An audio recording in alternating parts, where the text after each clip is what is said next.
Hoy estamos pues muy contentos de poderles traer a ustedes un curso gratuito más, una charla gratuita más donde podemos hablar sobre temas que tienen que ver con nuestra actualidad, con lo que está sucediendo en este momento. A veces hablamos de arte, a veces hablamos de civilizaciones, a veces hemos hablado de la guerra, a veces hemos hablado de algunos otros temas, pero el día de hoy pues nos metemos en un tema pues que está en muchas bocas y que está en muchos espacios, que es el Tren Maya, y cuál es un poco la situación de lo que sucede, lo que está sucediendo, desde una perspectiva en la que nosotros tratamos de, como ustedes saben, en Profesor Panda y en Arqueología de Bolsillo, lo que buscamos es hablar de arqueología. Lo nuestro es el poderles mostrar la grandeza de la arqueología de nuestro país, la grandeza de lo que sucede en nuestro país, una de las máximas superpotencias arqueológicas del mundo, uno de los lugares con mayor cantidad de sitios arqueológicos de nuestro planeta, pero además un, un país que tiene un estilo muy particular de protección de su patrimonio arqueológico, de su patrimonio antropológico, que como iremos viendo, pues bueno, tiene muchas veces eh, algunas vertientes que pueden ser consideradas muy negativas, otras que son consideradas muy positivas. Y aquí lo que vamos a tratar de mostrarles es un poco estos aspectos desde un punto de vista eh, informativo. No es el objetivo de nosotros, aunque lo haremos, obviamente, generar un poco de polémica, pero no es el objetivo esencial de la charla, sino el que ustedes puedan ver más o menos cuál es pues esta problemática que estamos oyendo y que se escucha hoy en día con eh, con bastante fuerza en los medios de comunicación relacionada con el Tren Maya y particularmente con eh, los potenciales beneficios que se asocian y que se promueven hacia el futuro con con el proyecto, y también pues unas de las cosas negativas que en el momento estamos nosotros detectando y que son pues también del dominio público, no son particularmente grandes descubrimientos que nosotros estamos haciendo.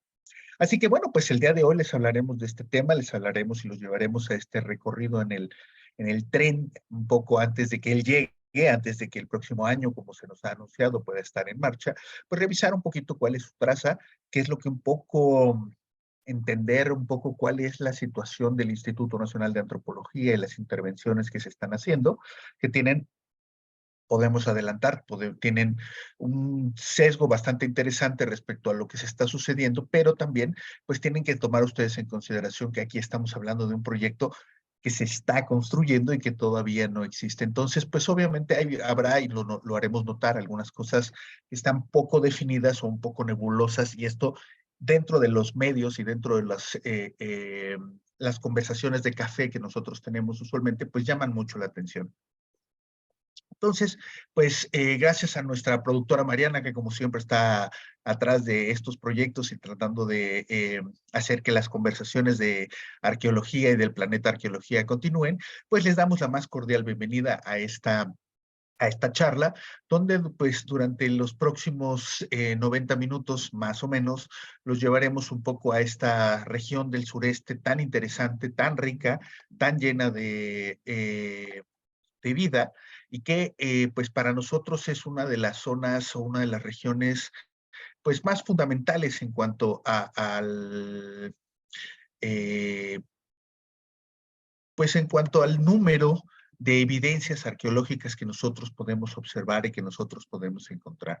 Entonces, pues bueno, vamos a tratar de llevarlos en una charla. Ustedes ya nos conocen, los que hoy están aprendiendo a conocernos y están empezando a acercarse a nosotros, pues nosotros intentamos platicar las cosas de una manera relativamente sencilla, relativamente simple, y como les decía yo hace un momento, no buscando evitar la polémica, sino tratando de resolver partes de los problemas. Esto que nosotros vamos a hablar hoy en día es una problemática muy específica que tenemos en el sector de arqueología, no nada más en el sector de arqueología. Podrían haber foros como este dentro de pláticas entre biólogos, entre ingenieros, entre ambientalistas y entre muchos otros especialistas. Pero vamos a hacer notar nosotros, pues, cuál es la posición desde la arqueología, y obviamente, pues, una posición que intenta, desde un punto de vista específico, enseñarles qué es lo que está sucediendo y más o menos cuáles son las estrategias para lograrlo. Entonces, pues bueno, les damos, como siempre, insisto, la bienvenida. Y lo que pues platicaremos el día de hoy básicamente son tres vertientes muy específicas de lo que es el proyecto, de lo que sucederá dentro de los próximos meses y los próximos años en la península de Yucatán, que es obviamente el proyecto del tren, cuál es la idea, cuál fue el motor que promovió esta idea y que la está llevando a, a desarrollarse y a ser, pues básicamente ya una realidad. Si bien no todas las zonas de construcción, y ahora lo veremos, del tren están pues adelantadas, hay áreas que pues prácticamente están terminadas, entonces de alguna manera podemos empezar a evaluar cuáles son estas problemáticas. Sin embargo, como ustedes podrán imaginarse, un proyecto tan grande pues tiene una serie de necesidades muy específicas. Y ahí es donde hablaremos sobre la intervención del Instituto Nacional de Antropología, este instituto mexicano que se dedica específicamente al cuidado, protección, difusión y preservación de los restos arqueológicos, paleontológicos y de otro tipo de nuestro país. Y pues cuál es la tarea titánica que se ha tomado y que se ha echado a los hombros y cómo es que ha intentado resolverla dentro de un ambiente eh, académico que ha sido un poco difícil en algunos sentidos, pero que también ha colaborado bastante con el proyecto, lo cual pues también tiene que ser explicado y comentado. Y finalmente haremos una pequeña revisión o resumen, que lo hemos llamado lo bueno y lo malo del tren. Recuerden que pues depende de cómo nos levantemos a veces de la cama, todas las cosas nos parecen horribles. Y aquí lo que tratamos de ver es pues no necesariamente explicarles cuál es nuestra posición personal, sino cuál es la idea de las bondades que van a traer este proyecto. Como les decimos, el proyecto todavía no está echado a andar, por lo tanto, todo esto se transforma en buenos deseos y en augurios que tenemos muchos especialistas respecto a lo que va a suceder. Sin embargo, la realidad todavía está por suceder y eso es lo que nosotros tendremos que esperar, saber exactamente cuáles son estos beneficios y cuáles son estos problemas a los que también pues habrá que empezar a pensar hacia el futuro. Entonces, pues bueno, los invitamos a comenzar a subirnos a esta ruta, a diseñar un poco cuál es el camino de lo que está sucediendo, el camino de esto, que es un proyecto pues gigantesco, de unas dimensiones, pues tal vez me atrevería a decir en este momento en el mundo, tal vez sea, pues puede ser tal vez el proyecto ferroviario más grande del mundo en este momento, por las dimensiones, por las formas específicas en las que está proyectado, y desde luego, obviamente, hay vías ferroviarias muchísimo más grandes que el Tren Maya, muchísimo. Hay incluso vías históricas como, por ejemplo, el tren transiberiano que cruza desde Moscú hasta la península de Kamchatka, que son como, más o menos, si no recuerdo mal, son unos 7,000 kilómetros de tren. Sin embargo, eso es un recorrido lineal. Nosotros aquí lo que estamos viendo es justamente, y ahora regresaremos a esta imagen, pues algo que está diseñado específicamente para envolver la península de Yucatán. Y esto pues nos presenta una serie de problemáticas importantes. ¿Por qué? Pues porque en Yucatán, en la península de Yucatán, es Quintana Roo, Campeche, Yucatán, Tabasco y Chiapas, o regiones de estos dos últimos estados, pues tenemos probablemente una de las densidades más altas, más elevadas de sitios arqueológicos por kilómetro cuadrado, si es que esa fuera una forma de medirlo, que tenemos en todo el país. Y además, el tamaño de estos sitios arqueológicos pues es bastante notable. Es decir, no estamos hablando de pequeños centros urbanos, aunque sí los hay, sino que el proyecto cruza por numerosas áreas que son específicamente importantes o están altamente relacionadas con la arqueología. Por lo tanto, pues el tren de entrada es un tema para nosotros, por eso es que nos hemos, vulgarmente tendríamos que decir, nos hemos tenido que subir porque pues esto es obviamente un proyecto que el gobierno de nuestro país ha decidido echar hacia adelante y por lo tanto, como les decía, no es la labor de un instituto la de decir específicamente no a este tipo de proyectos. Recordemos pues que el instituto, si bien es descentralizado del gobierno, pues depende evidentemente de distintas formas de gobierno para la recolección de su presupuesto y la propia forma en la que se ejerce un presupuesto. Por lo tanto, estas son tareas en las que Mucha gente, por ejemplo, podría opinar, bueno, es que no debimos haberle entrado. No, desde luego que teníamos que entrarle, el problema era cómo íbamos a entrarle, y a eso ya iremos llegando. Pero lo que yo aquí les muestro, pues es cómo estos sitios arqueológicos están en medio de la selva particularmente, y son áreas donde no hay mucho, no hay un gran desarrollo urbanístico, no hay grandes desarrollos, no hay muchos centros turísticos, no hay muchos centros focales donde podamos distribuir y centros habitacionales.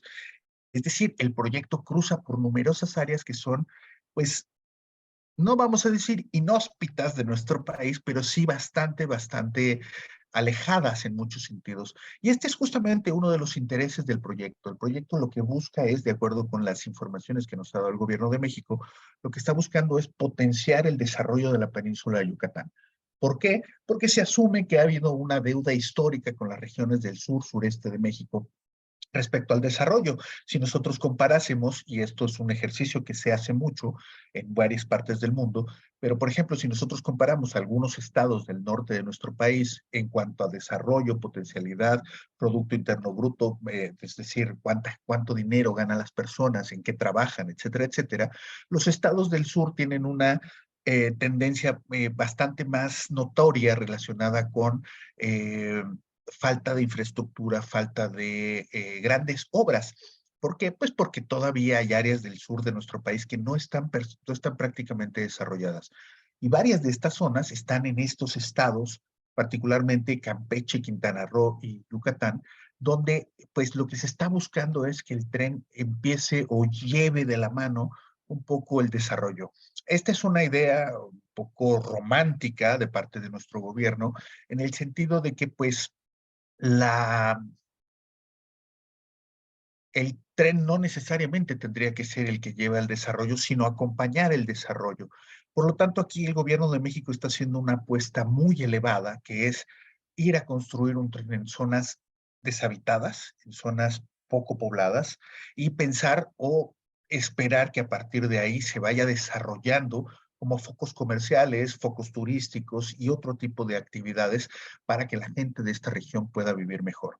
La apuesta es muy elevada, sin embargo, pues como decíamos hace un momento, es fácil criticar la propuesta, sin embargo, necesitamos ver la realidad y pues, como les decía yo, lo que no podemos ya negar, y es lo que por eso yo les paso esta imagen, por ejemplo, es que el tren existe, es y va a ser. ¿Qué más le gustaría, por ejemplo, a los grupos, a muchos grupos ecologistas que se han manifestado en contra del tren, que pudiera existir todavía varias instancias legales para poder detenerlo? Sin embargo, pues esta serie de instancias se van reduciendo y reduciendo y reduciendo, y lo que nos hace ver a los que nos podemos dedicar y a veces hacemos analismo de estos temas es que esto es una realidad independientemente de si nos gusta o no nos gusta. Y como realidad, lo importante es poderla atacar. ¿Por qué? Porque esto va a generar una nueva serie de problemáticas. Antes nos estábamos quejando de que no había nada, ahora nos vamos a quejar de que existe el tren. El problema es qué va a suceder junto con el desarrollo del propio tren, y esto es algo que nosotros pues todavía no podemos vislumbrar.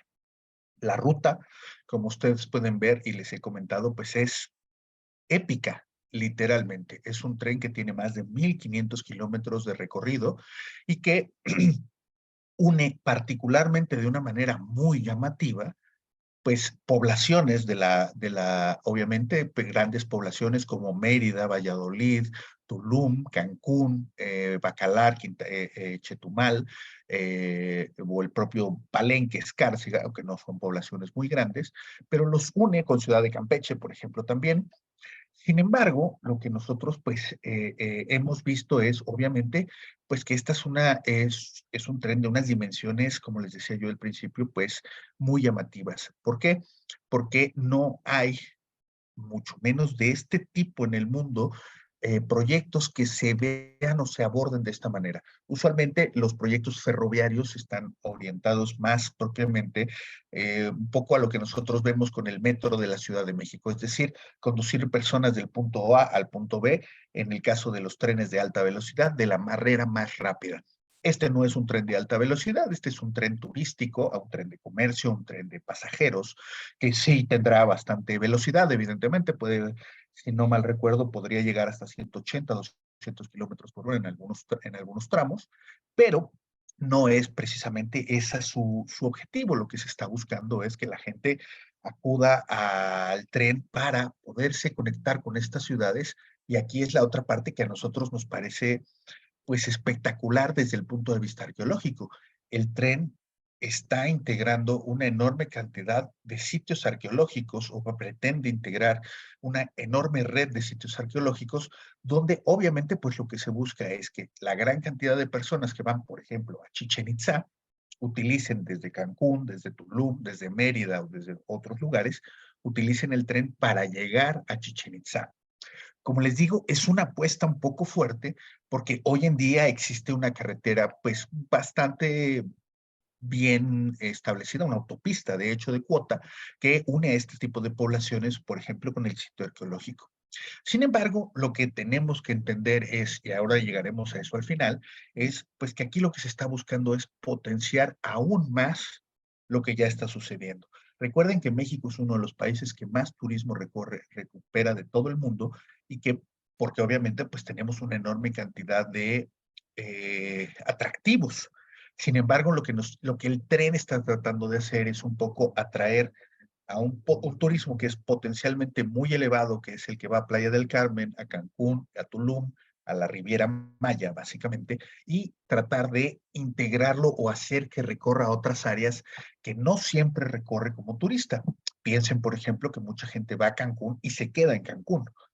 Lo que está buscando el tren es incentivar a la gente, a los turistas, a que vayan, entren en el tren, por ejemplo, a Playa del Carmen, o a Tulum, o a Cobá, o a Chichen Itza, o a otros sitios arqueológicos, además de los grandes centros poblacionales. Por lo tanto, el tren toca neurálgicamente áreas que son importantes para nosotros como arqueólogos. Y entonces ahí es donde empezaron a saltar las alarmas. ¿Cómo es que vamos a acercar estos grandes proyectos? Ustedes, bueno, tienen, es necesario que sepan que lo que nosotros buscamos usualmente es aislar los sitios arqueológicos para poderlos abrir al público y hacerlos, digamos, accesibles de una manera lo más sencilla posible. ¿Por qué? Porque, por ejemplo, meter una autopista para llegar a un sitio arqueológico, como por ejemplo la ruta PUC en Yucatán, pues tiene una pequeña carreterita para llegar. A veces piensa uno que, pues, ¿por qué no hay una autopista ahí que pueda conectar a todos los sitios arqueológicos? Y la respuesta es, sí, claro, la carretera existente cruza básicamente pegada a los sitios arqueológicos, por lo tanto, ampliarla significa al mismo tiempo generar un daño sobre sitios arqueológicos. Entonces, como les digo, la problemática es elevada, la problemática es importante, pero no es irresolvible, que este es el punto importante. Habría que encontrar, y ahora platicaremos de eso, estrategias muy específicas. Pero esta es, digamos, el cuerpo específico. Donde ustedes ven, cada uno de estos tramos tienen un color rojo, naranja, amarillo. Son tramos que están, digamos, diseñados para poder ser construidos, y a partir de también sus estaciones. Aquí el tema interesante es, como les digo yo, pues que el punto, por ejemplo, de arranque y de regreso del propio tren, pues es un sitio arqueológico y una población importante que se le debe al sitio arqueológico, que es el pueblo de Palenque. Hoy en día el pueblo pues ha crecido bastante, pero es en buena medida producto de él la maravilla arqueológica que está a pocos kilómetros de la población. Y entonces, insisto, se está buscando acercar todo esto. Para que ustedes simplemente se hagan una idea, hoy en día, hoy en día, el tren básicamente ya podría andar, salvo algunos detalles y algunas secciones, algunos lugares donde actualmente parece que hay algunos problemas, pero básicamente es de Palenque y toda la costa oriental de la península de Yucatán hasta llegar básicamente a Valladolid. ¿Por qué está esto listo? ¿Por qué esto, digamos, ya está prácticamente utilizable?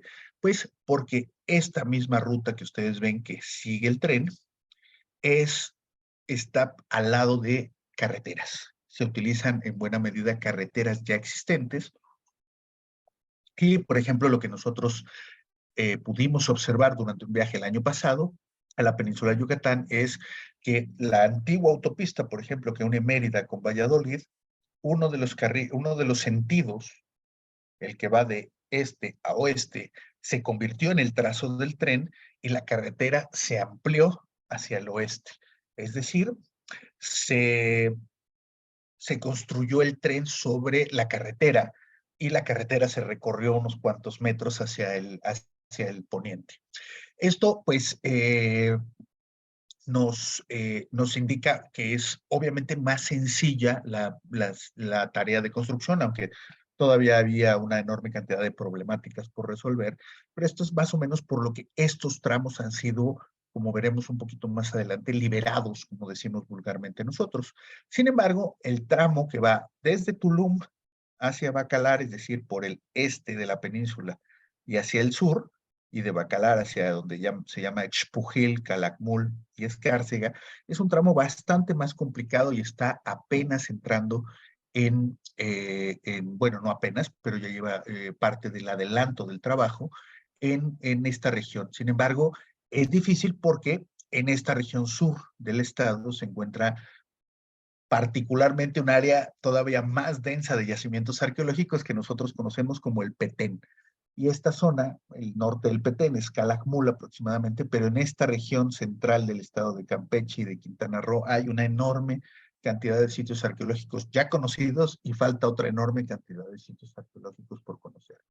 Por lo tanto, el tamaño de la operación es gigantesco, gigantesco.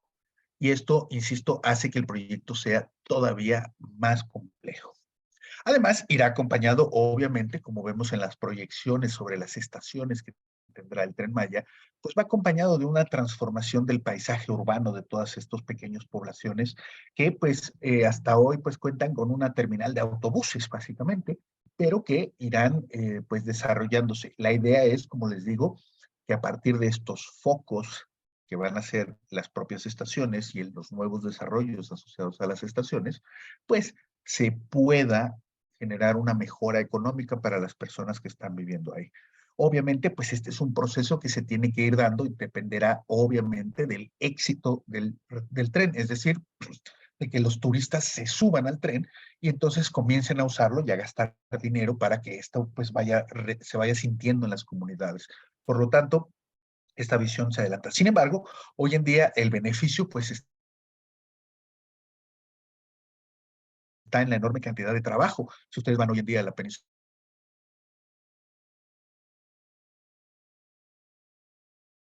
de eso. Pero digamos, se está tratando de hacer un boom dentro de estas zonas y eso pues puede llevar a un gran éxito, pero también, como insistimos, va a generar otra enorme cantidad de polémicas. Estos son básicamente, y ahora iremos a más imágenes como estas, las imágenes que pues ponen de los pelos a las personas, porque pues lo que vemos es, obviamente, no hay manera de cerrar los ojos y no hacerlo notar, de que pues obviamente estos proyectos conllevan una importante destrucción ecológica en cuanto al número de ecosistemas que se cruzan y algunas áreas específicas que se tienen que cruzar para desarrollar el proyecto. Y obviamente, pues también la parte arqueológica. Todos estos, nosotros los llamamos transectos, que es la línea donde ustedes ven que está la maquinaria, pues evidentemente en algún momento van a cruzar por ya sea un sitio importante ecológico o por un sitio arqueológico importante. ¿Cuál era la tarea? ¿Cuál era la idea? Pues generar la conciencia necesaria para poder proteger todo esto. ¿Por qué es tan espectacular? ¿Por qué a la gente le causa tantos problemas en muchos sentidos? Pues es que hay detalles que son muy evidentes. Por ejemplo, ustedes pueden ver, obviamente, pues que esto es una parte de la selva del norte de la península de Yucatán, donde podemos ver, pues, obviamente, estos árboles que ustedes ven de bastante buen tamaño. Sin embargo, pues si yo les digo que el problema en el sur, donde van a hacer el tren, por ejemplo, en Calakmul, pues los árboles son tal vez 2 o 3 veces más grandes que estos en cuanto a altura, porque es otro tipo de selva, es una selva de tiempo completo, vamos a decirle. El norte de la península se expone a temporadas de secas importantes que obviamente son solventadas en la época de huracanes, en la época de lluvias, donde pues obviamente todo reverdece. Sin embargo, este es uno de los temas que han sido muy fuertemente criticados del proyecto, que exista una depredación específica del medio ambiente. Como les digo, bueno, para mí es evidente que hay una serie de mecanismos que se ponen en actividad teóricamente, esta no es mi parte de estudio, pero hay mecanismos, por ejemplo, las manifestaciones de impacto ambiental, que son algunos documentos específicos que se supone deben acompañar. Es un tema delicado en el Tren Maya, ahora les diré por qué, pero estos elementos indican, pues básicamente, cuántos miles de kilómetros cuadrados o miles de hectáreas van a ser devastadas para hacer este transecto. Y entonces, pues se supone que estos árboles y estos volúmenes tendrían que ser replantados en otras áreas. Esto suponemos es algo que está sucediendo, pero como les decimos, el proyecto es tan grande que los arqueólogos básicamente apenas nos estamos dando abasto para atender la parte que nos toca a nosotros y los ecologistas y los biólogos pues están tratando de hacer su parte. ¿Qué sucede? Y ahora entramos ahora sí en materia. ¿Qué sucede con la intervención del Instituto Nacional de Antropología? Bueno, para ustedes que no se han acercado mucho al mundo de la arqueología, les platico. Toda la actividad arqueológica relacionada con particularmente la excavación arqueológica, toda es regulada por el Instituto Nacional de Antropología. Sin embargo, el Instituto Nacional de Antropología tiene facultad de permitir que diferentes instituciones puedan hacer exploraciones arqueológicas. Por ejemplo, la forma en la que está dividido burocráticamente es por estado. Entonces, hay unos llamados centros INA en diferentes estados de nuestro país, particularmente en estos estados hay en cada uno, y ellos absorben todo lo que sucede en su estado, es decir, todo lo que las afectaciones que van a haber en cada uno de los estados, porque es una manera en la que ellos ponen en actividad a sus propios equipos, a su propia gente. Sin embargo, podría haber sido otro ejemplo, podrían haberse utilizado universidades, por ejemplo, para poder hacer este tipo de tareas. Sin embargo, no hay una universidad, ni siquiera la Escuela Nacional de Antropología e Historia, pues podría cargar con semejante tarea por las dimensiones y las especificaciones de este proyecto. Hoy en día podríamos hablar de que se habla de más de 120, 150 arqueólogos trabajando en campo actualmente en el instituto o para el instituto. Sin embargo, como vamos a platicar ahora en un momento, pues también esto de trabajamos específicamente para el instituto, pues se ha ido convirtiendo también en un problema. ¿Por qué? Porque el instituto ha ido delegando ciertas responsabilidades administrativas y hoy en día estas responsabilidades para el proyecto del Tren Maya están recayendo, por ejemplo, en el Fondo Nacional de Turismo o FONATUR o específicamente en la Secretaría de la Defensa Nacional, que es la encargada de no solo la seguridad del proyecto, sino incluso de la construcción de parte del proyecto, es decir, el ejército. Por lo tanto, nosotros hemos tenido que hacer contacto con diferentes cuerpos con los que no estamos tan acostumbrados a trabajar y que, pues, obviamente, cada uno tiene una forma muy específica de ver la realidad. Sin embargo, por eso nosotros usualmente preferimos trabajar para nuestro propio instituto, independientemente de las condiciones. ¿Por qué? Porque nos estamos entendiendo entre arqueólogos y no necesariamente no porque tenga algún prejuicio respecto a los militares, sino por el hecho de que ellos tienen una jerarquía diferente, es decir, ellos operan en jerarquía referente a quién les está hablando y pues uno no está dentro de esas jerarquías. Entonces, genera relaciones laborales eh, que no son parejas, es una forma de hacerlo ver. Sin embargo, ha sido exitoso en muchos sentidos porque también ha ido acompañado de una importante inyección económica. ¿Cuál es la idea de todo esto? Pues miren, el tema es, como les digo, que pues el INA, el instituto, al ser el máximo responsable de estos temas, pues lo que tiene que hacer es preservarlo todo. Y nosotros, pues, entramos al proyecto en un ambiente que no era el más idóneo para el Instituto Nacional de Antropología. ¿Por qué? Pues porque justamente al inicio de la administración actual, pues existieron algunos recortes económicos, alguno de ellos más o menos fuerte, que vieron o hicieron que varias áreas nucleares del instituto pues tuvieran una menor cantidad de recursos para ejercer o una menor cantidad de personal para poder laborar. Y esto pues obviamente ya nos tenía a nosotros un poco apretados.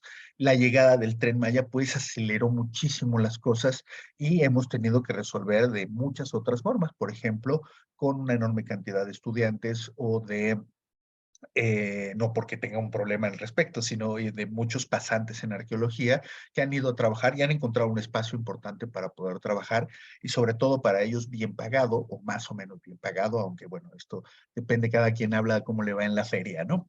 Pero entonces el instituto se ha echado encima una increíble tarea y la forma en la que lo ha podido o lo ha ido solventando, pues ha sido un poco a tropezones, porque, bueno, eso se entiende por una parte. Si no ha habido nunca un proyecto de estas dimensiones, pues es fácil pensar que, bueno, más bien es fácil pensar que debe ser difícil echarlo a andar.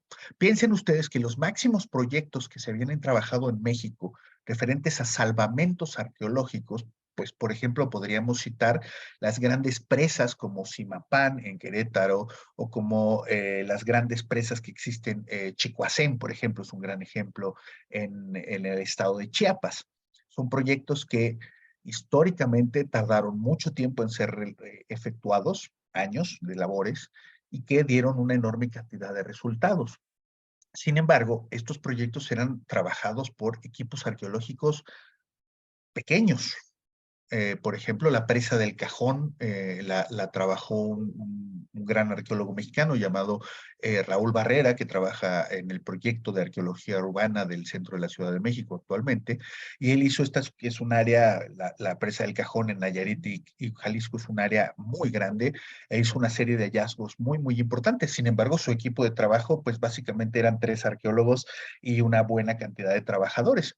Sin embargo, para que nosotros tomemos dimensiones, esos son proyectos gigantescos relacionados con salvamentos arqueológicos. Aquí estamos hablando de un proyecto con más de 100 arqueólogos trabajando al mismo tiempo. Y esto obviamente pues genera un importante cuerpo de investigación, pero también una enorme responsabilidad para todos aquellos que son los responsables de cada uno de estos elementos. Por lo tanto, el instituto, desde el muy personal punto de vista, pues se echó como se decimos vulgarmente, se echó a la uña un trompo muy grande y en muchos sentidos, pues ha salido raspado al respecto. Y ahora iremos platicando en qué sentidos. Lo que nosotros pues podemos más o menos, o los números oficiales están aquí en su pantalla, ustedes lo pueden ver, y más o menos el instituto pues nos está hablando de unos 35,000 bienes detectados en todos los trabajos que se han hecho hasta este momento. Esto para explicarnos básicamente, 35,700 bienes quiere decir que han encontrado 35,700, ya sea montículos, alineamientos de piedra, o ciudades como Chichen Itza. Todo depende de cómo nosotros lo estamos analizando. Sin embargo, para que ustedes vean, por ejemplo, algo que es increíblemente beneficioso es pues que hoy en día conocemos mucho más de la arqueología de esta región, de estas regiones, y por lo tanto, teóricamente podríamos estar mejor preparados para enfrentar el futuro de estos lugares. Ya regresaremos a eso. Pero este es un número que me encanta del gobierno porque ya es cuando nosotros vemos que el, hay una presión importante y una presión mediática, que ya regresaremos a eso, para hablar sobre el tema. Porque, por ejemplo, nos dice el gobierno, el director del instituto sale a veces en la conferencia del presidente mañanera y nos dice, por ejemplo, que hay 739,274 fragmentos de cerámica analizados. Es decir, 3/4 de millón, básicamente, no de cacharros, sino de tiestos cerámicos, es decir, de cerámicas rotas. Y uno dice, madre mía, esto es algo muy, muy, muy llamativo. Yo les podría decir que es un número bastante bajo, ya que, por ejemplo, cuando uno trabaja en diversos sitios arqueológicos del centro de México, pues uno podría en diversos sitios arqueológicos recoger esos 739,000 pedazos de cerámica, por ejemplo, en Teotihuacán, cualquier día entre semana. Entonces, esto, no insisto, no me quejo del número, sino lo que estamos viendo es que nos están alimentando números específicamente como si de lo que estuviéramos hablando es un poco del Producto Interno Bruto o de factores económicos. Y eso a nosotros no nos checa porque nosotros no estamos acostumbrados. Si usted le pregunta a cualquier arqueólogo que hay 739,000 tepalcates, porque así los llamamos, que han encontrado en el Tren Maya, te vamos a decir, pues podrían ser 4 millones. Eso no es el problema. El problema es justamente que hay una enorme cantidad de vestigios arqueológicos. Por ponerles un ejemplo, respecto al número de 35,700 bienes inmuebles, hay construcciones donde no encontramos cerámica y hay lugares que llamamos sitios arqueológicos que solamente hay cerámica y no hay casas, nosotros no las podemos ver. Nosotros, obviamente, pues lo que hacemos es registrar lo que hay. ¿Por qué? Porque después lo vamos a mapear y lo vamos a poner en diferentes lugares para, por ejemplo, la Dirección de Monumentos y Zonas Arqueológicas del Instituto Nacional de Antropología, para que en el futuro cualquier arqueólogo que necesite ir a esa zona pueda ver en un mapa todos estos hallazgos, y eso es lo que es importante. Sin embargo, bueno, aquí, insisto, nos han puesto, por ejemplo, 463 osamentas, es decir, 463 entierros o fragmentos de entierros o huesos que tienen que ver con humanos. Y estos pues también son datos eh, que pues son importantes, pero no son vitales para poder explicar la dimensión de un tren. ¿Por qué? Porque 463 entierros pues no nos explica mucho referente a todo lo que se está haciendo. Por lo tanto, a lo que quiero ir es que se está usando una estrategia de comunicación muy específica para poder hablar solamente de ciertas cosas y no hablar de otras que son un poco más, pueden ser un poco más polémicas o pueden levantar un poquito más de ámpula. Por ejemplo, podríamos hablar de la enorme cantidad de sitios arqueológicos que están siendo intervenidos para hacer restauración, ya hablaremos también de eso un poquito más adelante, para poderlos dejar chulísimos para ahora que esté el tren. Y eso creo yo que a la gente le gustaría muchísimo más saber referente a lo que estamos haciendo con el Tren Maya, que saber que hay pues 400 osamentas o que hay números, es decir, los números no necesariamente nos terminan explicando qué es lo que está sucediendo. Obviamente también el otro detalle que se coloca usualmente en las mañanas es lo que le interesa o lo que nos interesa al gobierno, que es pues justamente hablar de los porcentajes de construcción que se tienen referentes a el propio tren, ¿no? Y obviamente, pues esto se trata de ir acercando los números específicamente al 100%, es decir, a tener la obra completada, porque ese es, pues obviamente, el objetivo de lo que se está buscando. Entonces, bueno, obviamente aquí también nos están colocando una enorme cantidad de detalles de todo lo que se va, por ejemplo, a mejorar en cuanto a sitios arqueológicos. Es un programa que se llama Promesa, donde se está, pues, digamos, metiendo dinero a estos 26 zonas arqueológicas para poderlas mejorar y hacer, por ejemplo, también centros de atención para turismo, que ahora verán de qué tipo son, en todas estas zonas arqueológicas. Por lo tanto, insisto, se busca detonar estos detalles, pero se nos está hablando específicamente de números, se nos está hablando específicamente de estadísticas, y eso se aleja mucho de lo que nosotros necesitamos escuchar, de lo que nosotros necesitamos saber. Lo que el público intenta saber, lo que el público quiere saber al respecto es cómo se están protegiendo todas estas cosas que están apareciendo. Y ese es nuestro principal problema o nuestra principal problemática.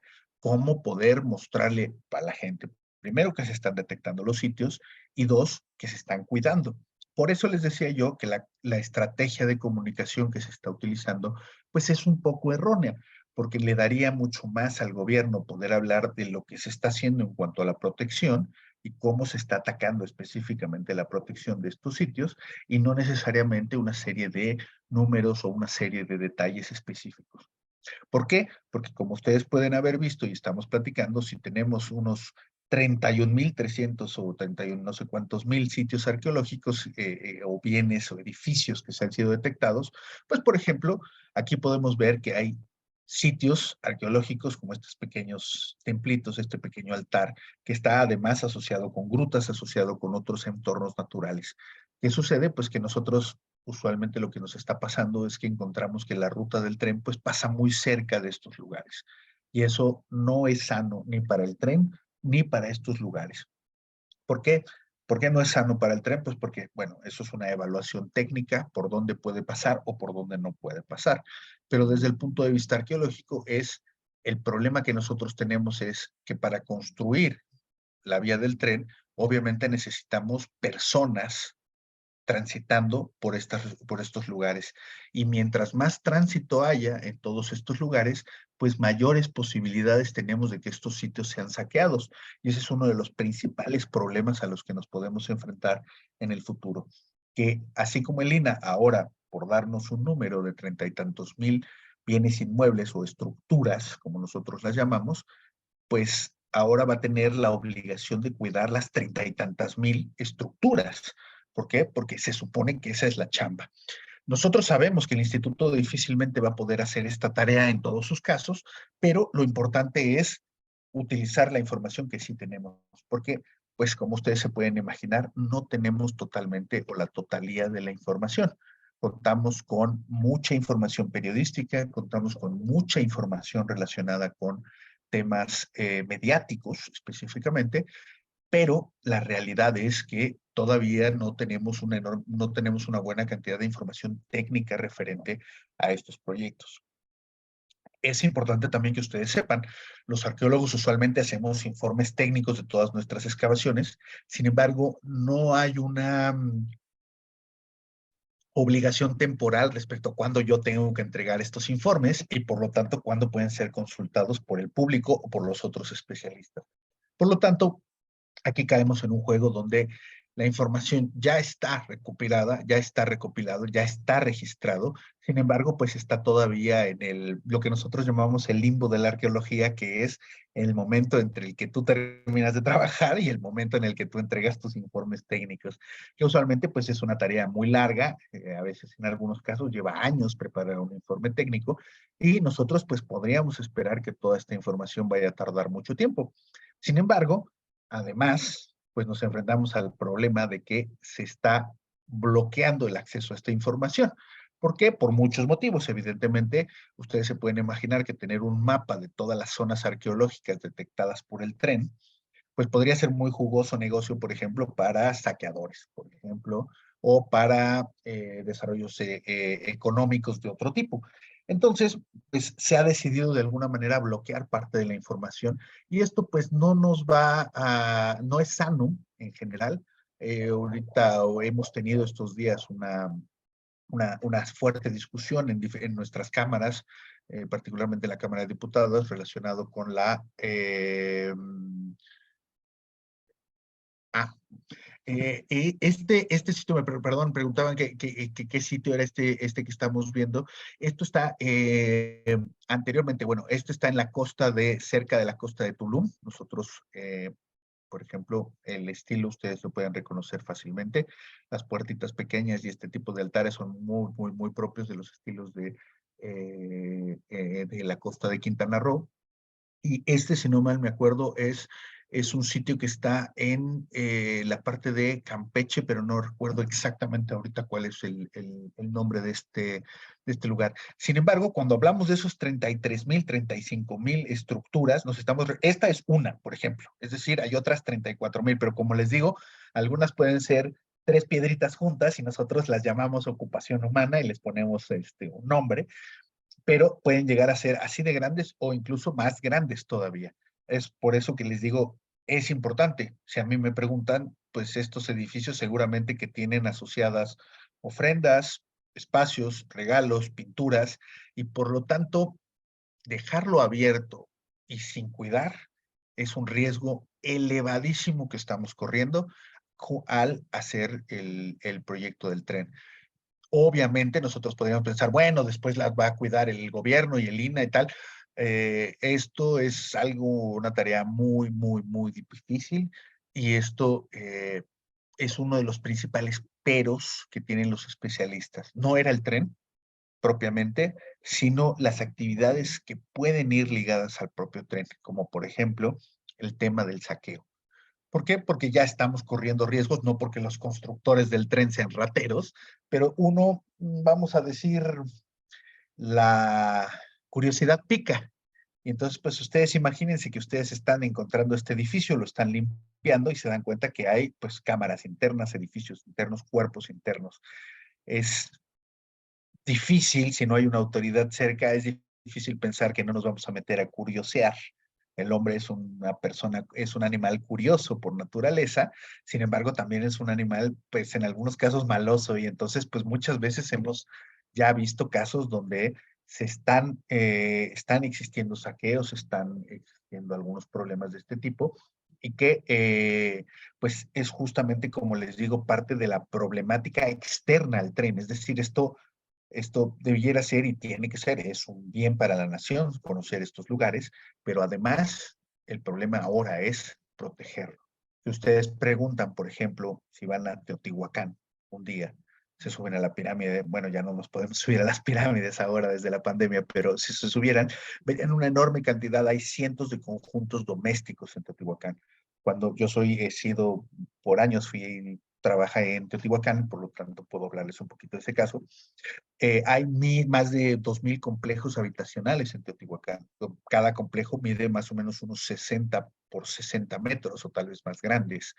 Es decir, en cada uno vivirían decenas de personas. Por eso Teotihuacán es una de las ciudades más grandes del mundo prehispánico.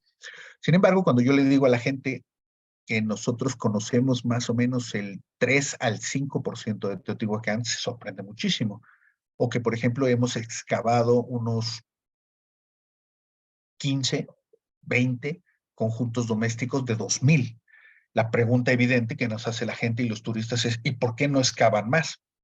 Porque cada que excavamos, dejamos, por ejemplo, un sitio, lo limpiamos y puede acceder el público. Esa zona que va a entrar el público requiere mucho gasto económico en su conservación. Por ejemplo, porque hay pinturas rojas. Entonces, que es algo muy común en Teotihuacán. Entonces, necesitamos no solo abrir el sitio, sino colocarle techumbre. Y eso eleva los gastos. Y además necesitamos tener un custodio de seguridad dentro para que la gente que es malosa no vaya y se robe un pedazo de muro o se robe un pedazo de algo o haga un hoyo, porque pues a veces también sucede. Y ha sucedido y hay muchos casos documentados. Por lo tanto, una respuesta que no le gusta a la gente, pero es preferimos dejarlo tapado, desconocido para el público, vamos a decir, que dejarlo afuera y que se degrade. Ese es nuestro peor sueño, ese es nuestro peor elemento. Por lo tanto, esto creo yo que es bastante importante porque entonces hace que nosotros entendamos que la arqueología sí es detectar estos sitios, pero no necesariamente abrirlos. Nosotros podemos ver este fragmento de edificio que está perfectamente limpio de vegetación, es decir, alguien ya lo limpió, que quiere decir que es visible. Entonces está a la mano, la próxima autoridad cercana debe estar a decenas de kilómetros, por lo tanto, el que quiere entrar, pues puede entrar y esto nos genera un problema muy, muy, muy elevado dentro del mundo de la arqueología. Ahora, ¿qué está sucediendo o cómo lo estamos interviniendo? Bueno, pues como les digo, hay más de 150 arqueólogos en este momento trabajando en la península de Yucatán, todos con contratos competitivos dentro de los sueldos arqueológicos, es decir, por ejemplo, yo tengo alumnos míos que han pasado por el Tren Maya que ganan más que yo en mi trabajo diario, lo cual yo lo veo muy bien, evidentemente no estamos echando carreritas, pero es llamativo que hay mejor pago. Ahora, claro, hay mejor pago, pero también tienes que irte para allá y vivir y hacer las condiciones laborales que no crean que son sencillas. Aquí, por ejemplo, pues ustedes están viendo cómo está trabajando una cuadrilla con una estación total, que esto es un aparatito que sirve para ubicar todos los elementos topográficamente. La topografía es una tarea muy importante para nosotros, es decir, hacer un mapa de las áreas que estamos excavando. Y esto es fundamental. Sin embargo, este aparatito vale más o menos unos 120,000 pesos y uno barato y necesitas pues obviamente haber excavado. Es decir, aquí hay un gasto económico importante y esto requiere ser pues manejado de una manera específica porque evidentemente no todos los equipos y todas las cuadrillas pueden contar con una estación total. Por lo tanto, los especialistas, por ejemplo, en topografía, tienen que irse moviendo de frente arqueológico, de frente de excavación en frente de excavación, y la presión laboral tiene que haber sido bastante, bastante fuerte para ellos. Es decir, el que excava un sitio, pues está de alguna manera estacionado en ese sitio, pero hay otros cuya tarea era ir viendo a todos los frentes de excavación. Piensen que el proyecto mide decenas, centenares de kilómetros. Por lo tanto, por ejemplo, me contaba una persona que conozco y que conozco bien, que ha ido a trabajar ahí, y que él estaba a cargo de un vehículo, por ejemplo, te decía, es que sales de la carretera y era como entrar por terracería en un camino que te llevaría más o menos casi hasta de la Ciudad de México a Cuernavaca, 80 kilómetros en la mañana, y luego de regreso para poder llegar solamente a la carretera. Es decir, es una tarea muy fuerte, es una tarea importante porque estás entrando en lugares donde pues no hay muchas cosas, no hay caminos, no hay, en muchos casos, aunque en algunos sectores sí, pues hay, digamos, lo que llamamos civilización cerca. Hay otros puntos donde no le existía absolutamente nada y por lo tanto, pues todas las tareas se van haciendo de alguna manera difíciles o penosas, ¿no? Por no hablar de la más básica que es ir al baño, por ejemplo. Ese es un clásico de clásicos entre los arqueólogos, el tenerte que enfrentar a la naturaleza cuando te llama la naturaleza. Y esto, pues, es otra de las condiciones con las que nosotros usualmente tenemos que lidiar. Imposible pensar en que nos van a ir a poner un baño portátil en nuestras áreas de excavación. Imposible. Sería una tarea titánica el poder meter, por ejemplo, vehículos que puedan cargar baños portátiles. Es, digamos, además de que estos no siempre son las mejores soluciones ecológicas para estas tareas. Pero entonces, lo que nosotros vamos viendo es que el instituto trata de desarrollar todos sus focos y poderlos aplicar en el proyecto. ¿Por qué? Bueno, pues porque de entrada el instituto decidió no pelearse con el proyecto. Hay otras instituciones gubernamentales que han tenido una relación un poquito más difícil con el tren, pero nosotros la verdad es que el instituto puso el camino muy planchado para que el proyecto fuera para adelante. Nosotros pudimos haber sido los arqueólogos un factor importante en contra del tren y se decidió básicamente apoyarlo como de manera institucional. Obviamente no todos los arqueólogos, ni siquiera todos los arqueólogos que trabajan en el tren están a favor del tren, pero como les digo, dinero manda y hay buen sueldo competitivo. Por lo tanto, pues a veces, como se dice vulgarmente, muchos se han tenido que tragar sus palabras, lo cual es muy normal, evidentemente. Aquí lo que estamos buscando todos nosotros, pues es nuestra supervivencia dentro de lo que trabajamos y estamos preparados para esta chamba. Ya que el instituto haya sido un poco más tapete o no haya sido más tapete para poder hacer el proyecto, pues esa ya es otra discusión que tendríamos que llevar junto con el director propiamente de la institución. Sin embargo, insisto, lo que a nosotros nos toca es la parte de análisis y lo que nosotros vemos es un despliegue como nunca en la historia del instituto para poder desarrollar un proyecto que creemos, consideramos, pudo haber sido un poco mejor diseñado. ¿Por qué?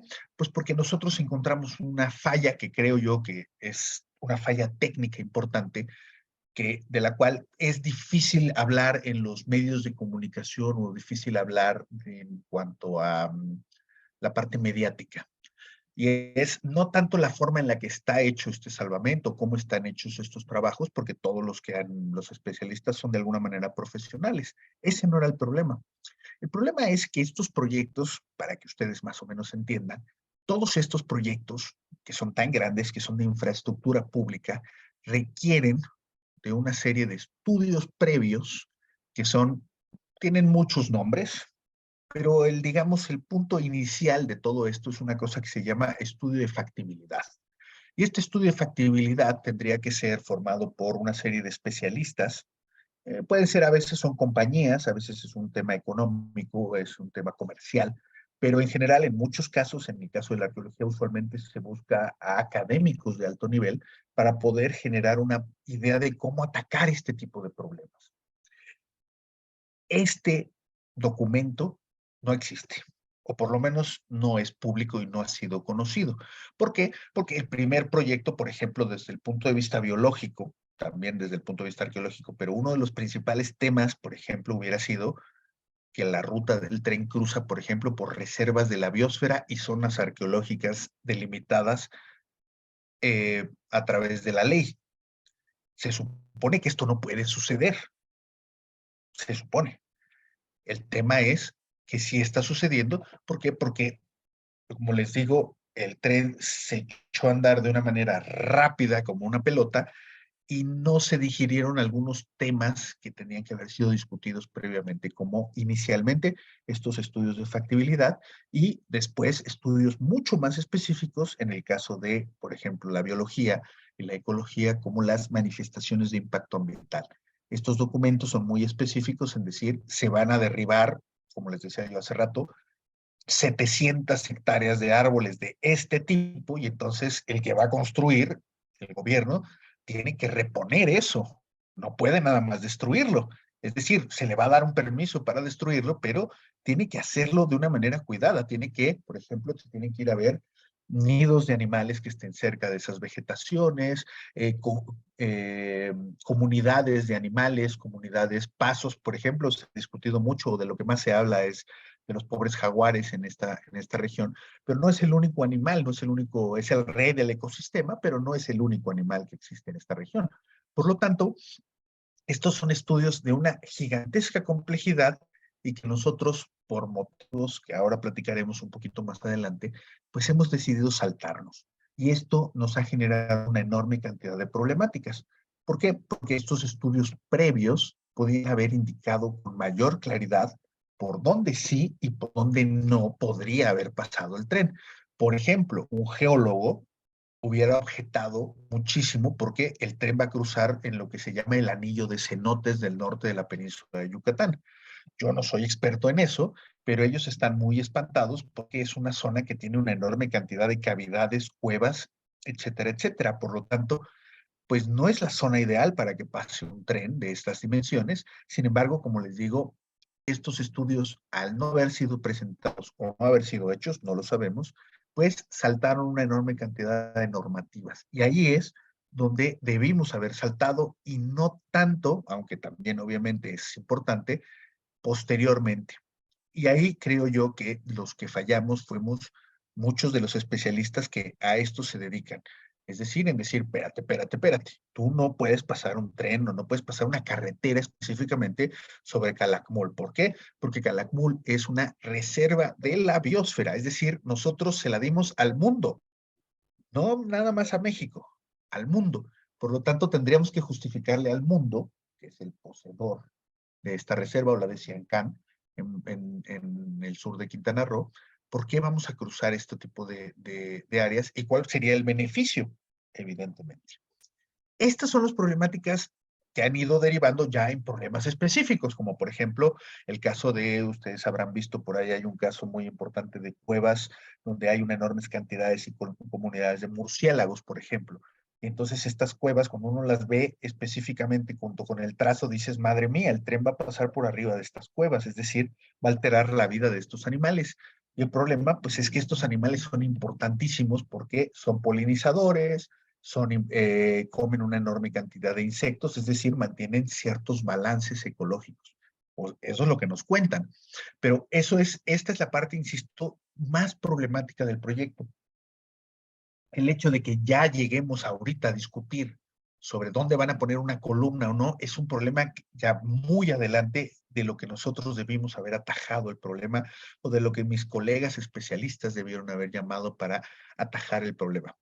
Ahora, el otro tema es que aunque lo atajaran, el proyecto iba para adelante. Entonces, bueno, pues aquí tenemos evidentemente un choque, pero no necesariamente, insisto, tiene que ser el final de los mundos, sino tendríamos ahora que ayudar al gobierno a resolver estos problemas. Ya si lo vas a hacer y lo vas a hacer a fuerzas, pues entonces vamos a echarte la mano para que hagas el menor desastre posible o el menor despapalle posible. Sin embargo, pues ya vimos que nos hemos encontrado con una gran pelea entre los especialistas, el gobierno y otros cuerpos. Entonces, pues desafortunadamente no estamos llegando a una solución necesariamente cabal. A lo que sí estamos llegando es pues al trabajo diario, es decir, al trabajo específico que está generando toda esta construcción. Y esto, por ejemplo, les muestro, esta es una imagen de trabajos que se están haciendo en la ciudad de Palenque. Palenque específicamente, el tren no crean que va a pasar, pues vamos a decir, ni cerca de la zona arqueológica, va a pasar por abajo hacia el poblado, es decir, no se están destruyendo en ese lugar específicamente vestigios. Sin embargo, lo que sí se está haciendo, pues, es ampliar lo que ya existe. ¿Por qué? Porque los que hemos ido a sitios arqueológicos y conocemos el INAH sabemos que, por ejemplo, uno de nuestros principales problemas es llegar a una zona arqueológica que no tiene agua o baños. Y entonces necesitamos, pues si ya vamos a hacer este proyecto y lo queremos hacer a gran nivel, pues necesitamos que todas las zonas tengan ciertos gastos, ciertas mejoras. Y todas estas mejoras, pues obviamente conllevan exploraciones arqueológicas, porque pues donde vayas a construir un baño dentro de la zona arqueológica de Palenque, pues forzosamente vas a construir arriba de la zona arqueológica, por lo tanto se requiere observación, seguimiento, etcétera, etcétera. Y obviamente se han aprovechado los recursos para poder ampliar zonas de investigación. Y entonces algunos proyectos arqueológicos se están viendo beneficiados en cuanto a los recursos que están obteniendo.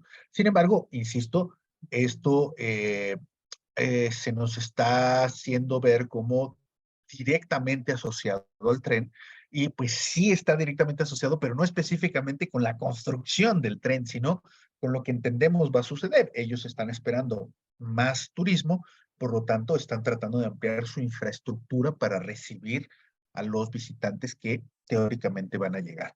Eso tiene sentido, sin embargo, insisto, es muy diferente trabajar en zonas que tú ya conoces a trabajar en zonas donde tú no conoces. ¿Por qué? Porque se podrán imaginar que cuando ya llegamos a algún hallazgo, pues mover el trazo del tren se pone muy complicado, porque esto no es nada más que uno haga una pequeña curvita, sino que a veces hay que hacer grandes cambios. Y de hecho han sucedido por lo menos en un par de sitios arqueológicos que serán abiertos al público dentro de un año probablemente, como el sitio de Ixpanqué, bueno, es una región arqueológica importante que incluye otros sitios, y el sitio de Pamul 2, que están en Quintana Roo, son dos ejemplos de sitios arqueológicos que van a ser abiertos y cuyo trazo está directamente ligado ahí sí a la construcción de las vías del tren y del el paso específico del tren. ¿Cómo va a terminar esto? Pues bueno, pues para ejemplo, para muchos de nosotros, yo me incluyo en esos, por ejemplo, pues no tenemos ni idea de PAMUL 2 porque pues no lo hemos, es decir, hemos visto notas en el periódico, pero no hemos ido al sitio arqueológico, no lo conocemos, pero es un sitio con estructuras bastante elevadas, de más de 8 a 10 metros de altura, plazas ceremoniales, entonces pues se está buscando, insisto, ampliar la oferta de sitios arqueológicos en el cruce o en el paso del tren. Esto pues también es un poco polémico porque pues el INAH tiene cerca de, si no mal recuerdo, son cerca de 200 zonas arqueológicas abiertas al público y de estas pues una buena cantidad de ellas no están en las mejores condiciones o no cuentan con todos los elementos específicos. Entonces pues si bien lo que queremos es abrir una nueva área y nuevas regiones, pues también estamos poniendo todos los huevos en una canasta, es decir, todo el dinero lo estamos echando en la península de Yucatán y el resto de sitios arqueológicos de nuestro país, pues está un poco sufriendo esta problemática relacionada con la construcción. Ahora, ¿qué se está hallando? Pues como les digo, sitios arqueológicos, esculturas, estructuras. Sin embargo, prácticamente todos los hallazgos que se están haciendo están asociados con sitios arqueológicos ya intervenidos. Por ejemplo, del lado derecho tienen la que ahora incluso la presentó el presidente en su mañanera, la Estela 43, si no mal me acuerdo, de Uxmal, pero también se han encontrado diversas esculturas que tienen que ver con otros momentos, con otras zonas y muchas, una enorme cantidad de sitios arqueológicos, como les decía. Esto, pues obviamente, insisto, dentro de un futuro va a transformar la península. Y además estamos encontrando otras variedades, porque la variedad de la evidencia arqueológica es gigantesca, pues estamos encontrando también una enorme cantidad de lugares que no van a ser visitados por la gente, como por ejemplo estos cenotes, donde incluso, pues ustedes pueden ver, hemos encontrado una canoa completa utilizada por los mayas hace aproximadamente entre 700 y 900 años, que pues nos dan cuenta o nos van mostrando la enorme cantidad de diversidad de vida que existió en esta región y por lo tanto, pues que la idea de poderlo proteger y cuidar todo, pues se nos empieza a hacer muy complicada. ¿Por qué? Pues porque, insisto, ¿qué vamos a hacer? Por ejemplo, en este cenote, eh, poner un guardia en cada cenote. Hay cientos de cenotes. Poner un guardia en cada una de las estructuras que hemos encontrado, esas 35,000, pues no nos da ni la Guardia Nacional. Entonces, el problema es muy, muy amplio, pero digamos, este problema no existía si el gobierno, no existiría si el gobierno no hubiera decidido aventar el proyecto de esta forma. Entonces, este es, digamos, el problema, no lo que está sucediendo, sino la falta de atención a ciertos detalles que nos hace ver que algunas regiones y algunos monumentos y algunos elementos, pues van a quedar de alguna manera endebles en relación con potenciales peligros. Peligro de la destrucción, sea por ejemplo, huracanes, por viento, por lluvia, por causas naturales o por causas humanas, es decir, la rata o construcciones o vivienda o muchos otros elementos. Entonces, pues el reto es gigantesco, el reto es gigantesco. La calidad de los trabajos que han estado siendo realizados, pues insisto, han sido lo mejor posible dentro de estas condiciones. Sin embargo, pues depende con quién hablamos y depende con quiénes estás, pues te van dando diferentes datos y diferentes informaciones. Hay lugares donde sabemos que las excavaciones se están haciendo o se hicieron de una manera muy veloz y esto pues incluye, mientras más veloz es, menos calidad en los detalles de registro tenemos. Piensen que estos lugares van a ser, en muchos casos, pues va a pasar un tren por encima o va a pasar muy cerca, y entonces pues tendrían que quedar particularmente protegidos, registrados, porque tal vez nunca más alguien los vaya a estudiar nunca. Y entonces pues esto nos genera muchas dudas, muchos problemas, y esto, insisto, esta era la parte importante, poder sacar la máxima cantidad de información de estos pequeños lugares, porque insisto, tal vez nunca más vamos a volver a regresar a ellos, porque esto sucede mucho. Nosotros a veces hacemos, por ejemplo, un recorrido de superficie para una presa o para una obra de infraestructura y pues tú encuentras 80 sitios arqueológicos, por poner un número, y el presupuesto que tú tienes es para excavar uno o dos sitios, es decir, 78 de tus 80 sitios van a quedarse sin atención hacia el futuro porque no son relevantes o porque no es importante gastar en esos sitios o porque no va a haber afectaciones. En este caso, pues casi todos van a tener afectaciones y nosotros nos hubiera gustado una mayor dedicación al proyecto. A esto me refería cuando les digo que el instituto de alguna manera cedió sus intereses hacia lo que estaba sucediendo. ¿Por qué? Porque en otras situaciones nosotros nunca hubiéramos estado poquito tiempo haciendo un registro de una estructura o de un entierro, sino al contrario, lo que hubiéramos tratado de hacer es el mayor tiempo posible para conseguir el mayor número de informaciones relacionadas con esto. Sin embargo, también hay otras zonas donde se nos informa por parte de colegas que han podido hacer su trabajo de una manera normal, con el tiempo más o menos libre, sin tener presión específica para poder ir avanzando y avanzando.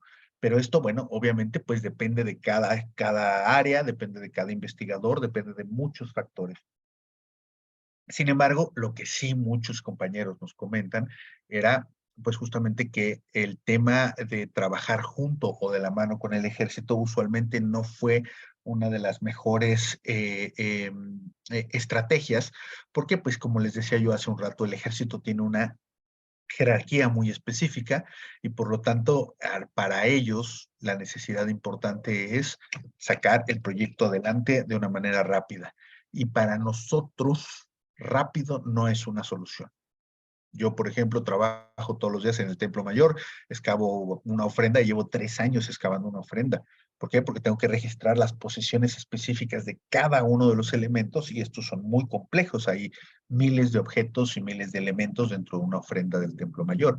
Estos son contextos diferentes, pero eso no quiere decir que nosotros tengamos que eliminar las cantidades de tiempo necesarias para poder desarrollar trabajo de calidad. Sin embargo, insisto, mis compañeros y colegas, la gran mayoría de ellos, pues se han rifado con el trabajo, han hecho lo que han podido en las condiciones que han podido y sobre todo, pues al no tener, más bien al todos nosotros poder observar que el instituto ha sido un facilitador del proyecto, pues difícilmente nos podemos oponer en el campo. Es decir, si tú ya estás ahí, pues lo que tratas es de mantener y mover tu chamba. No es, digamos, uno no se contrata específicamente para después protestarlo. Más bien, pues para eso hubiéramos no trabajado en él y ser críticos desde afuera. Sin embargo, pues insisto, todos tenemos que comer y estas son oportunidades de trabajo que no van a volver a pasar. No creo que en 100 años nosotros volvamos a ver una cantidad así de trabajadores arqueológicos relacionados con un solo proyecto. Tal vez nunca en la historia de México lo volvamos a ver. Y eso es importante. ¿Qué sucede? Bueno, como les digo, al final lo que está sucediendo, y ahí nos reportaban en números, pero esto es lo importante, estamos encontrando una enorme cantidad de vestigios arqueológicos. Cuando tenemos los tiempos específicos, podemos estudiarlos y entonces ver que todos estos platos, si es que tienen decoraciones, si es que son parte de tumbas, si es que son parte de ofrendas, si es que son parte de una casa, etcétera, etcétera. Y eso es lo importante, que nosotros podemos encontrar los objetos y su contexto, es decir, lo que los rodea, lo importante, poderlo resolver, poder decir, ah, estos platitos van con esta casa, ah, son unos platos típicos de casitas pequeñas yucatecas. Y esa es información importante para nosotros. ¿Por qué? Porque muchos otros colegas en el futuro van a excavar casitas en Yucatán y hay ejemplos que nos pueden, nosotros usamos eso, la comparación de métodos. Y eso creo yo que era fundamental para el trabajo y todavía va a quedar algo muy importante ahí. Finalmente llegamos a esta última parte de nuestra plática y vamos a hacer una revisión específica de qué es pues lo bueno, lo malo y lo feo de lo que hemos estado platicando relacionado con este proyecto.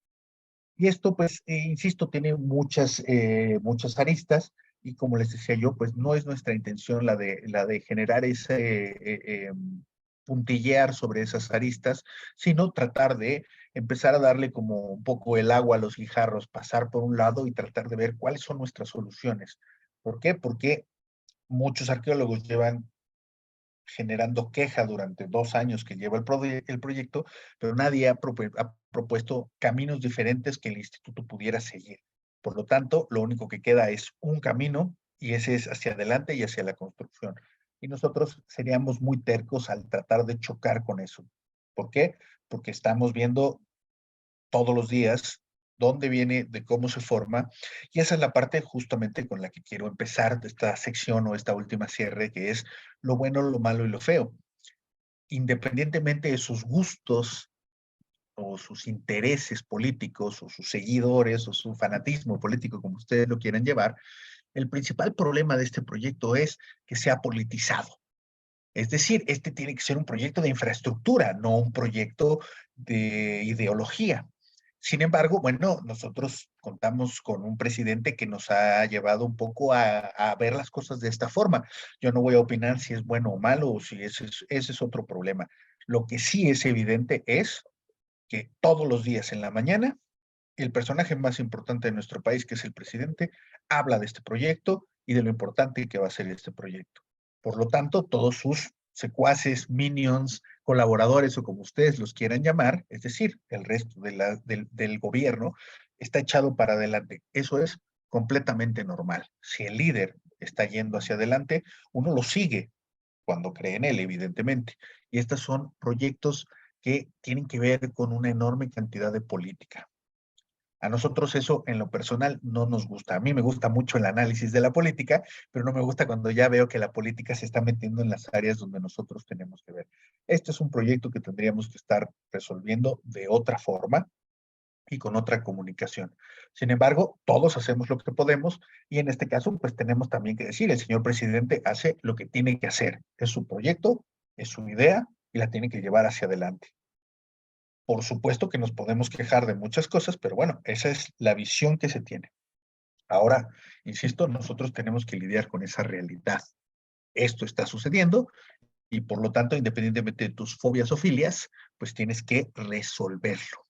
El otro problema y el otro tema que se hace feo, pero insisto, no es un problema específicamente que tenga que ver con la arqueología, por eso los hago notar, es cuál es el sesgo que está siguiendo el proyecto. Y esto, pues obviamente a la gente le llama mucho la atención porque es un proyecto que están ejerciendo desarrollando y fomentando desde el ejército. Y eso es algo que nosotros no habíamos visto. ¿Es bueno o es malo? Es algo que está por verse. Obviamente que la experiencia pues no nos habla de una manera muy eh, eh, beneficiosa de cuál es el papel específico que han jugado las Fuerzas Armadas dentro de nuestro país. Sin embargo, pues esta es la apuesta. Y nosotros pues podríamos, insisto otra vez, llorar, patalear y trabajar. Ahora ustedes me dirán, bueno, pero entonces, ¿por qué hablas de que el ejército es un problema para el proyecto? Bueno, pues porque como yo les estaba diciendo hace poco, pues incluso hay ahora anuncios para gente que vaya, arqueólogos, antropólogos que trabajen en el Tren Maya, y directamente los anuncios te hacen saber que tu sueldo te lo va a pagar la Secretaría de la Defensa Nacional. Y esto pues creo yo que a mí me parece uno de los más grandes errores del Instituto Nacional de Antropología, y es que cedimos el control de una millonada de recursos a el Fondo Nacional de Turismo y a la Secretaría de la Defensa Nacional.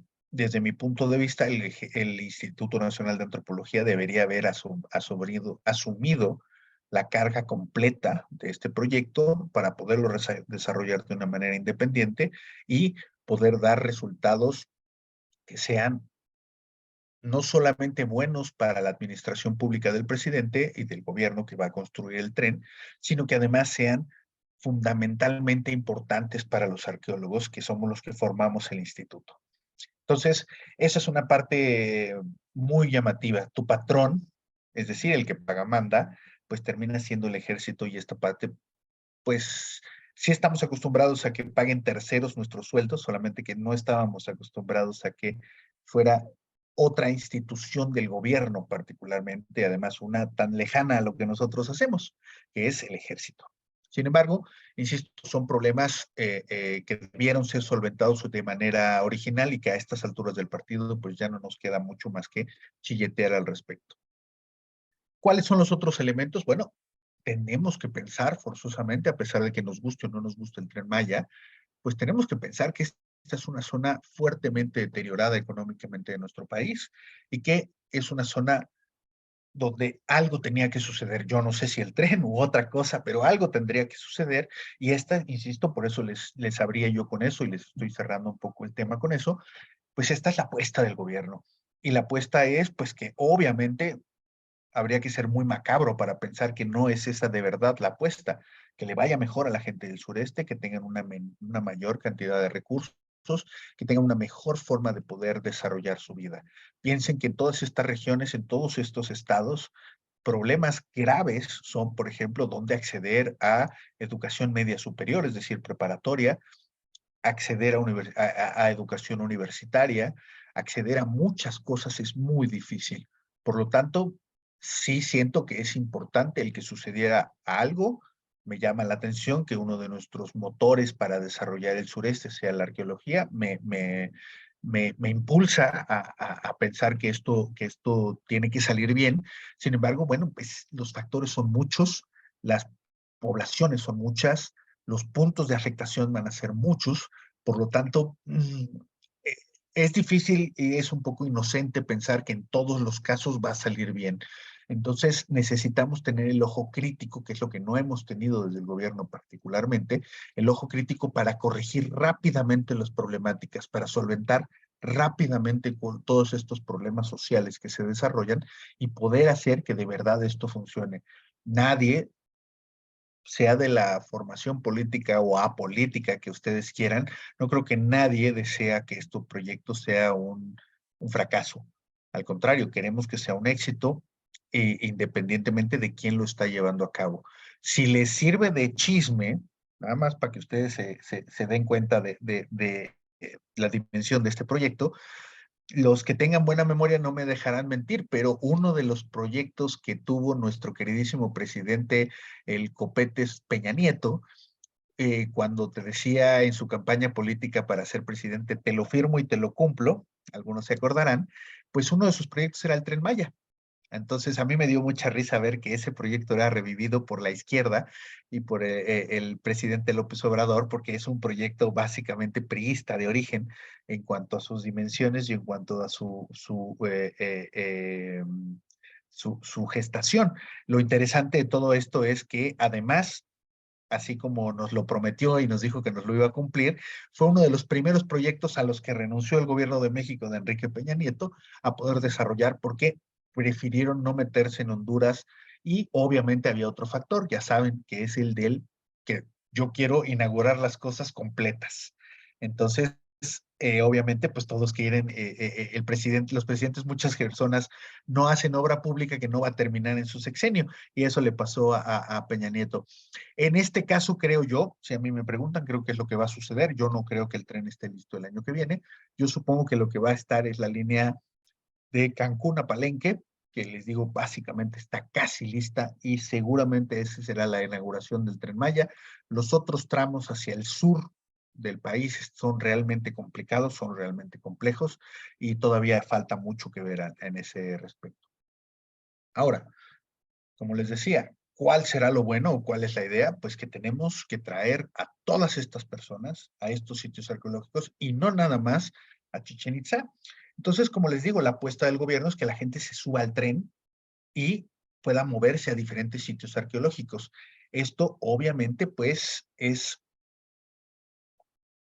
un poco difícil por un problema que les decía yo hace rato. Si nosotros hubiéramos tenido claramente nuestro estudio de factibilidad al inicio de esta operación, hubiéramos puesto atención a datos como estos, que es cuánto gasta un turista.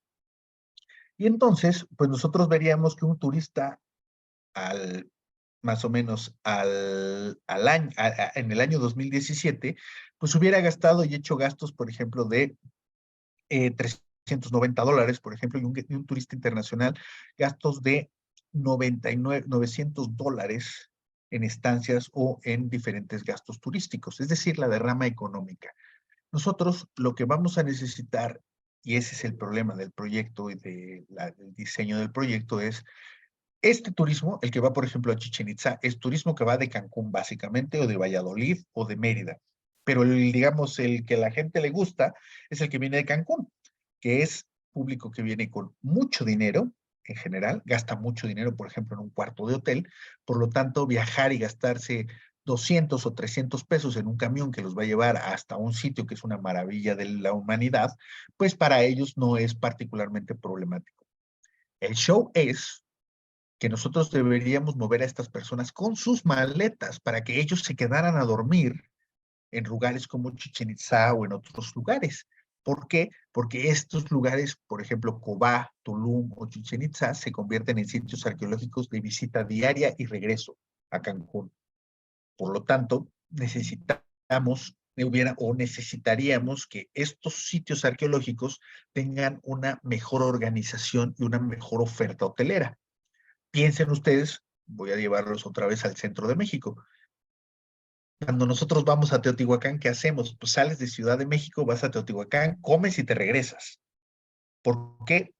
Pues porque estás muy cerca de la ciudad, porque usualmente tus hospedajes o tu casa está en la ciudad. Pero el tema aquí interesante es que si tú te quisieras quedar en Teotihuacán, pues hay un hotel de 5 estrellas, yo le pondría 4.5, pero bueno, vamos a decir uno de 4.5, uno de 5, uno de 4 y muchos hoteles de 3, 2 o más abajo, como hoteles.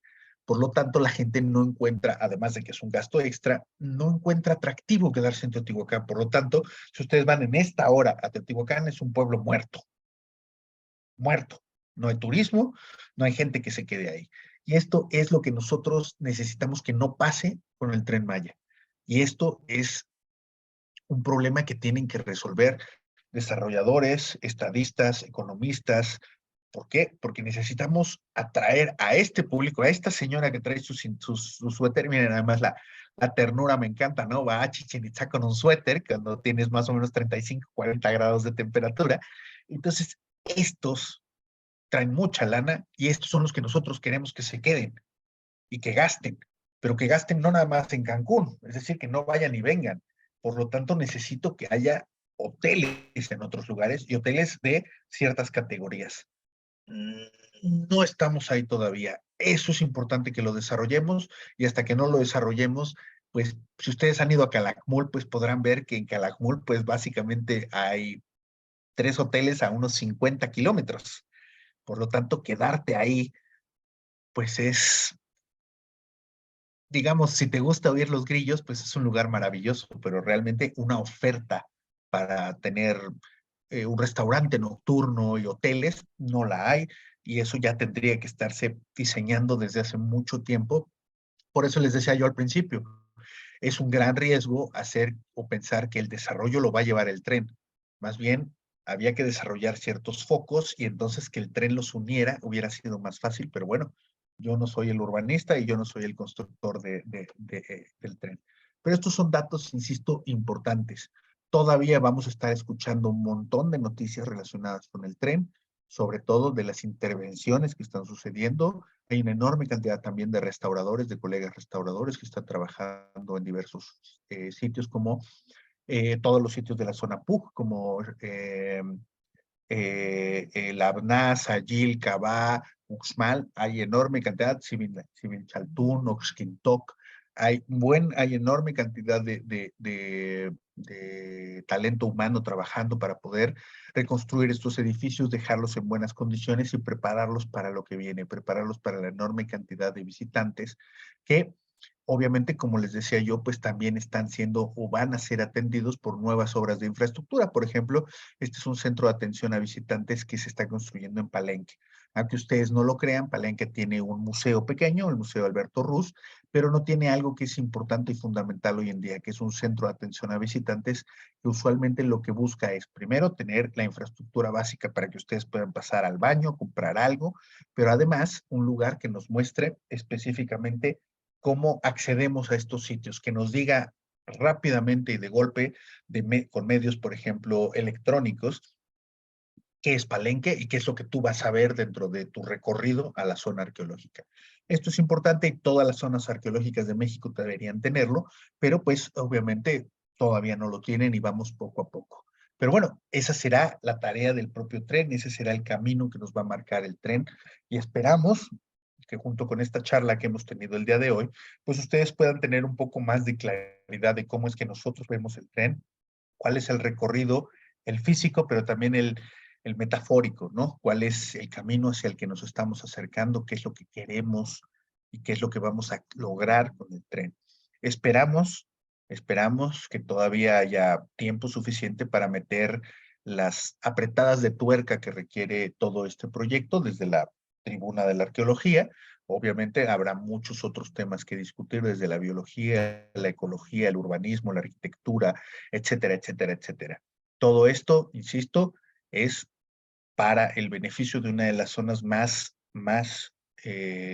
incomunicadas y poco desarrolladas de nuestro país. Y eso es algo que no podemos dejar atrás y que no podemos tampoco no subirnos y no participar. Es importante hacerlo y nos hubiera gustado una mejor organización, nos hubiera gustado una mejor condición para poder desarrollar el trabajo, pero pues la realidad es la que tenemos y no podemos ignorarla. Entonces tenemos que agarrar el toro por los cuernos y tratar de reconducir esta obra hacia mejores